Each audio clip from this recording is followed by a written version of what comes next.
If you've been keeping track, you'll have noticed that we looked at points versus planes and lines versus planes. So now we need to look at planes versus planes. We've got three possible configurations when we're in R3. The first one is that the planes are actually equal. And so this just is my way of saying phi 1 and phi 2, and they're the same. Now, the next one is we've got these two planes. So we'll have phi 1, and we'll have another plane, phi 2, and these guys will be parallel disjoint. And then, because we're in R3, if they're not parallel disjoint, then any two planes would actually end up being, this is a tough one to draw, so I apologize. They end up being, whoops, intersecting.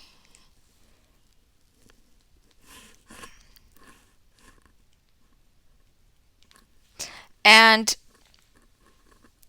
they intersect,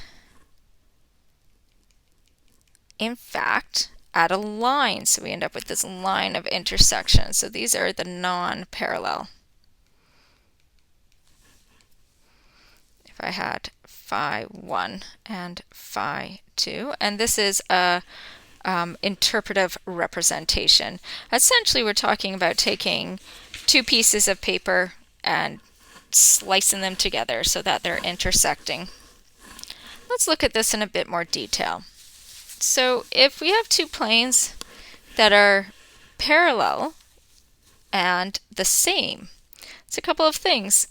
Our normals are going to be scalar multiples of each other, but what ends up happening is also our d values, what the normal is equal to, will be scalar multiples of the same multiple.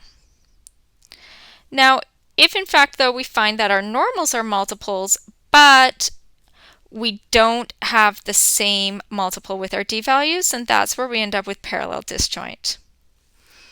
Now, once we have parallel disjoint, we're actually able to then investigate the distance between the two planes.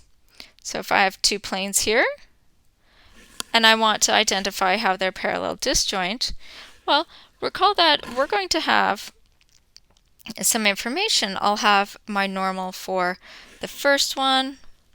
I'll have my normal for the second one. I'll also be able to identify just some points on my plane P2. And so what ends up happening is that I can identify and find the distance between two planes by just taking a point from one of the planes and identifying it with the idea of the closest point. And so we'll show an example of that. Now, when I have two planes that are non-parallel and they're intersecting, there are then the facts that we can find an angle between them, which is our angle of intersection. And then we can also look for a line of intersection. Okay? Bearing in mind that we would be identifying our line as a vectorial equation of a line. So again, if I'm trying hard to do a bit of a rough drawing here of these two lines, and we stated that we would have this line of intersection right here, and we're also looking at this angle between them.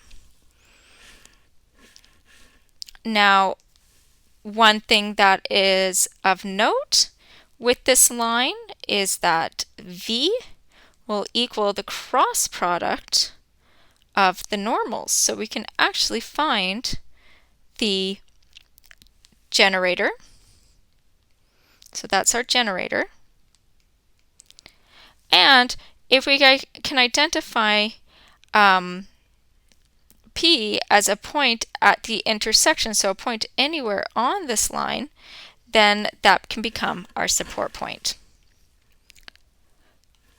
So let's look at some practice here. So we want to explain why the following planes are parallel and which ones are actually equal. So, like with every single other question, we're going to identify the significant information from each of our planes. So in plane 1, my normal 1 is 1, -2, and 3, and what I'm denoting as D1 is -1. Normal 2 will be 2, -4, and 6, and D2 will equal 2. And normal 3 will equal -3, 6, and -9. D3 equals 3. So you can check the ratios like I showed earlier, and you'll be able to notice that normal 2 is actually equal to 2 times normal 1.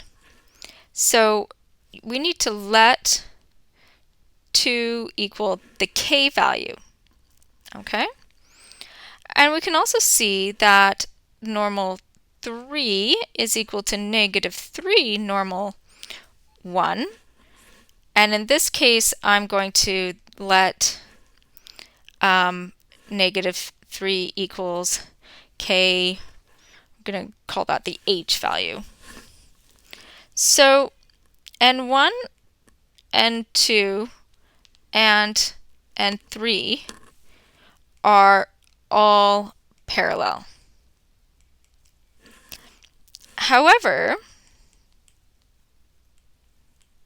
if I was to take 2 times d1, that would be 2 times -1, that equals -2.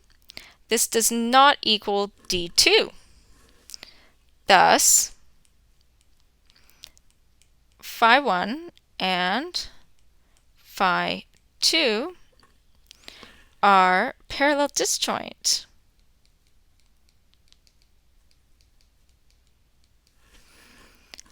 Also, if I was to go and do this again, so I'll go -3 times d1,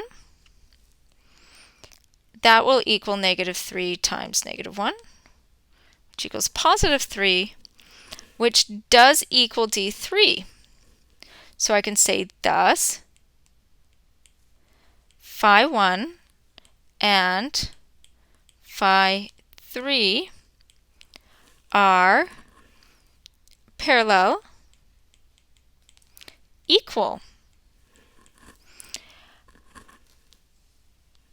And so the other thing is, though, since phi 1 and phi 3 are parallel equal, since phi 1 equals phi 3, then it follows that phi 2 and phi 3 are also parallel disjoint.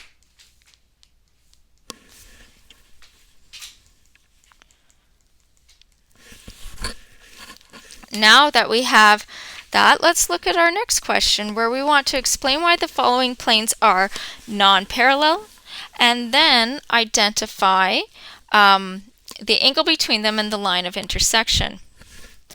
So, just like with every other question, I'm starting by identifying the pertinent information that I get from my equations. So I've got my normal 1 here and my normal 2, which will be -1, 2, and 0. So we can say, notice that n1 is not a scalar multiple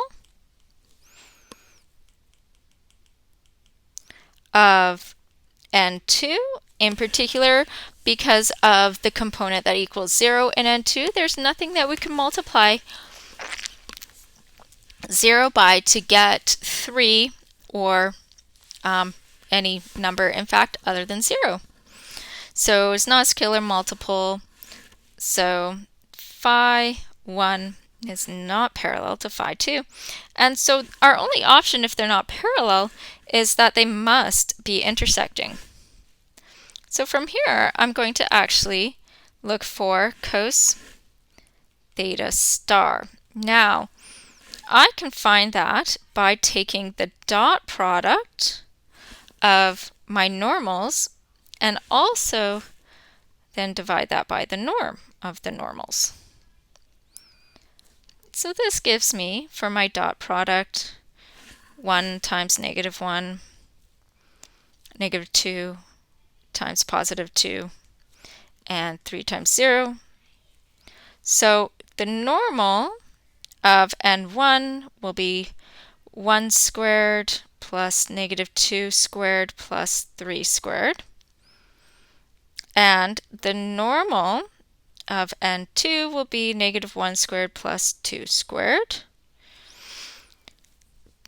leaving me with -5 over, so I would have the square root of 70 when that's simplified. So now I can say here that theta star will equal cos inverse of -5 over root 70. And since theta star is obtuse, now I know it's obtuse because it's negative and it represents my x values, so it's over in quadrant 2. And so since it's obtuse, then theta will equal pi minus theta star,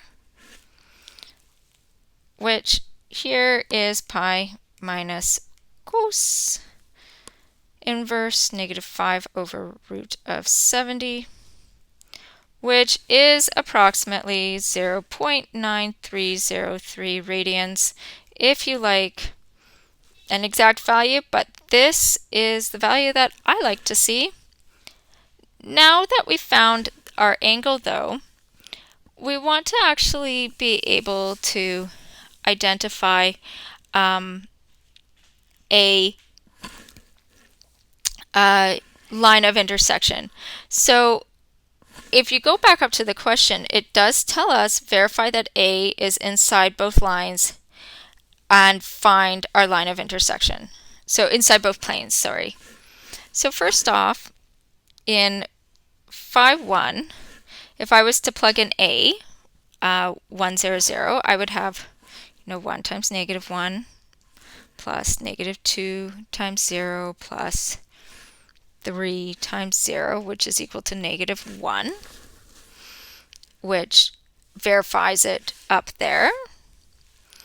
So A is on phi 1. And then I've got phi 2. So I'd have -1, -1 plus 2 times 0 plus 0 times 0, which gives me +1. So A is on phi 2. So now logically speaking, the only way I can have a point that is on both of these planes is if it's on these planes where these planes intersect. So I can say, well, thus A is on my line of intersection. There's no other way for it to work. Now, if you recall, I need to also find n1 cross n2. So using lining them up, 1, -2, 3, I'll erase that, I usually don't put it, and -1, 2, and 0, I end up with -6, -3 minus 2 gives me -5. I just want to confirm that, -3, nope, -3 minus 0, so that's -3. And then I've got +2 minus 2 gives me 0. So what this gives me now then is hence my line of intersection is the line where I've got point A as a support point, and I've got the cross product between the two normals as my generating vector. T is an element of the reals.